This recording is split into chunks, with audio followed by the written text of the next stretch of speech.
જીપીએસસીની class 1, 2 અને 3 ની prelim પરીક્ષાનો અભ્યાસક્રમ હવે કરી દેવામાં આવ્યો છે, જેને સામાન્ય અભ્યાસ નામ આપવામાં આવ્યું છે।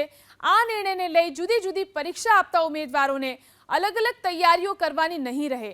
એક જ અભ્યાસક્રમ હોવાથી ઉમેદવારોને તૈયારી કરવામાં સરળતા રહેશે। જો કે આ નિર્ણયથી મેરિટ ઊંચા જઈ શકે છે। જનરલ સ્ટડીઝમાં ઇતિહાસ અને સંસ્કૃતિ, ભારત અને ગુજરાતનું અર્થતંત્ર, બંધારણ, તાર્કિક અને બૌદ્ધિક ક્ષમતા જેવા મુદ્દા પૂછાશે। ભરતી પ્રક્રિયાને સરળ અને ઝડપી કરવાના હેતુથી આ નિર્ણય લેવાયો છે। જીપીએસસીની ક્લાસ 1, 2 અને 3 ની પ્રિલિમ પરીક્ષાનો અભ્યાસક્રમ હવે કરી દેવામાં આવ્યો છે, જેને સામાન્ય અભ્યાસ નામ આપવામાં આવ્યું છે। આ નિર્ણયને લઈ જુદી જુદી પરીક્ષા આપતા ઉમેદવારોને અલગ અલગ તૈયારીઓ કરવાની નહીં રહે।